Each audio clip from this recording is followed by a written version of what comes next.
Madam, unsay masulti nimo atong kadiwata, madam, katong nagpa-picture ba nga nag-birthday ba unya ingon lang nga. Madam Diwata pa, pwede pabati ng birthday. Anong masasabi mo doon, madam? Yata, birthday ko ngayon.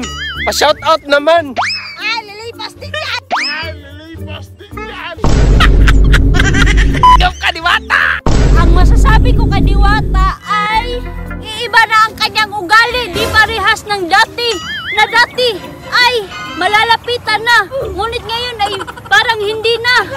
Madam, may bali-balita, madam, na bawat magpa-picture daw ay 5 daw yung bayad, madam. Totoo kaya yun, kadiwata? Totoo yun. Ha? Kaya nga maraming nagagalit sa kanya. Dahil? Malaki ang bayad. Hindi na nga nagpapicture ng maayos. Marami pang dalal na salita. Sino naman gaganahan sa kanya? I-review nga natin, madam. Ay, natanungin natin si Diata kung bakit hindi siya mag-shoutout. Diata, bakit hindi ka nag-shoutout?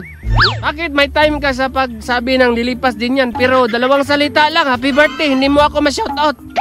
Eh kasi wala kang binigay sa akin. Kung may binigay ka sana sa akin, malaki sana yung time ko sa iyo. Ganun ba yun? Busy ka lang? 1.5 ang bigay, taga-picture. Picture lang yun, pero pag magpa-vlog ka sa akin, malaki yung bayad. Magkano naman yung pag-vlog bayad? Ha? 5,000 per hour. So totoo pala, madam, na nagpapabayad talaga si Diata pag-picture at saka pag-vlog. Tuhol, walang ibibigay, hindi daw magpa-picture si Diwata para palaging busy. Pero pag may ibibigay naman, doon siyang time. Anong masasabi mo doon, madam? Ang masasabi ko sa kanya ay lumaki na ang kanyang ulo. Gusto niya palagi may ibinibigay. Hindi naman lahat ng tao may pera. Sana inisip niya yun na makatulong siya sa mga Pilipinas. Okay, madam. Madam, paano na lang? Sayawan mo na lang daw si Diwata, madam. Ano yung ibibigay mo na sayaw kay Diwata? Dyan, dahil napapagod na itong tiil ko. Napapagod? O, tingnan mo nga, nakahilis ako dito. Wala namang kalayo dyan. Bakit mapapagod? Ha?